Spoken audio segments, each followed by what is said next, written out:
ইসলাম প্রতিষ্ঠা না হওয়ার পথে যে অন্তরায়, এই অন্তরায় হলো ইসলামের নামধারী লেবাসধারী মহল ইসলামের অনেক বিধানকে গোপন করে রাখছে, বলতে চায় না প্রকাশ্যে, জানে কিন্তু এটা ইসলামে আছে, কিন্তু বলা যাবে না, বললে আপনি টেক খাবেন, বললে আপনি নজরে পড়ে যাবেন। আর আমাদের মধ্যে কিছু পাগল আছে, আপনাদের মধ্যে কিছু পাগল যারা আমরা সবটাই বলে ফেলি, আল্লাহ যেটা বলছি সবটাই বলে ফেলি, আমরা গোপন রাখা যাবে না। সত্যকে গোপন রাখা, আংশিকভাবে খণ্ডিত গোপন রাখা ইসলামের কোনো বিধান, যার কারণে এটা ভুল মেসেজ যাচ্ছে মুসলিম রাষ্ট্রগুলোর কাছে, সরকারগুলোর কাছে, যে কিরে ও বলতেছে এটা জুনিয়র লোক, আরো তো 10 জন তো তারা তো বললো না, এই কথাটা বললো না তারা। আকীদার এই অংশ না থাকলে ইমান থাকবে না, আল্লাহর হাকাম এটা প্রয়োগ না করলে ইমান থাকবে না, বা আমি ভুল করতেছি এটা আমাকে তো ওই 2-3 পিসাব তো আমাকে বলে নাই, সে আবার কি আসলো। এই যে এক পক্ষের গোপন রাখাটা, এটা আর পক্ষের জন্য একটু হুমকি হয়ে যাচ্ছে। এটা এই যে আস্ফলন মন্দ হচ্ছে না ইসলামের বিরুদ্ধে, আওয়ামী লীগ আমলও হয় নাই, ইন্টারিমও হয় না, এখনো হয় না। কেন এই জন্য হচ্ছে না? ইসলামী কর্তৃপক্ষের একটা বড় অংশ ইসলামের কিছু বিধানকে তারা কি রাখতেছে, গোপন রাখতেছে। এই কারণে দেশের মিনিস্টার মনে করতেছে কি রে এরা কারা, আমার ওরা তো কিছু বলতেছে না। হ্যাঁ, কথা বুঝছেন? ওই ইহুদি চরিত্রটা একবার আমাদের সমাজে চলে আসছে। এই জন্য আমার অনুরোধ থাকবে মেইন স্ট্রিমের প্রতি, ইসলামিক যে মেইন স্ট্রিম, পুরো হেফাজত ইসলামের প্রতি, পুরো জামাত ইসলামের প্রতি, পুরো কোরআনটাকে যা আছে সবকিছু মানুষের সামনে বলে দিই, এটা সবকিছু আছে, সব বলে দিবে, ঠিক আছে? হ্যাঁ, বলে দেওয়ার পরে আবার কোনটা কোনটা আমল করা যাবে, পারা যাবে না, এই কি কি সমস্যা সেটা পরে, কিন্তু কোরআনে যা আছে সব বলে দিতে হবে আগে, কোনো কিছু কি রাখা যাবে না। বাংলাদেশে ইসলামোফোবিয়া, ঢাকা বিশ্ববিদ্যালয় ইসলামোফোবিয়া, পুলিশের মধ্যে ইসলামোফোবিয়া, গোয়েন্দা সংস্থার মধ্যে ইসলামোফোবিয়া, মিডিয়ার মধ্যে ইসলামোফোবিয়া, আমাদের আধুনিক সমাজে ইসলামোফোবিয়া। এটা কেন?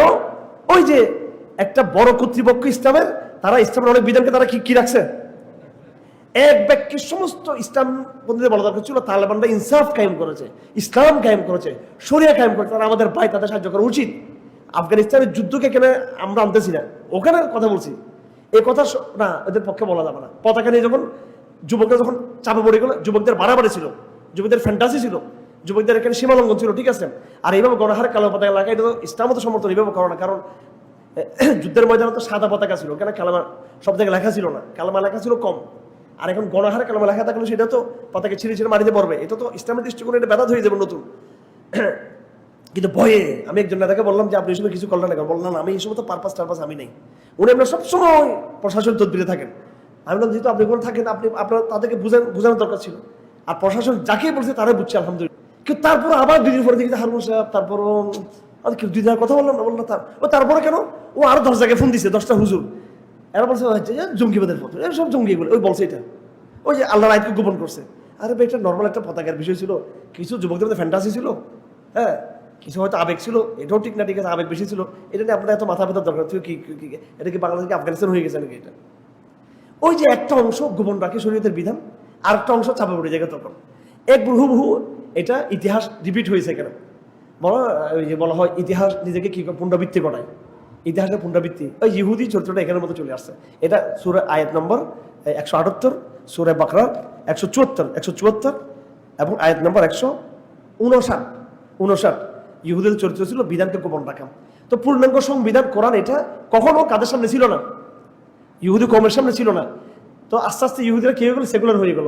আমাদের বাংলাদেশেও সেকুলার গোষ্ঠী তৈরি হয়েছে, যারা সেকুলার গোষ্ঠী, সেকুলার সাংস্কৃতিক ব্যক্তি, সেকুলার রাজনৈতিক ব্যক্তি, সেকুলার সামাজিক ব্যক্তিত্ব, সেকুলার নাগরিক সমাজ।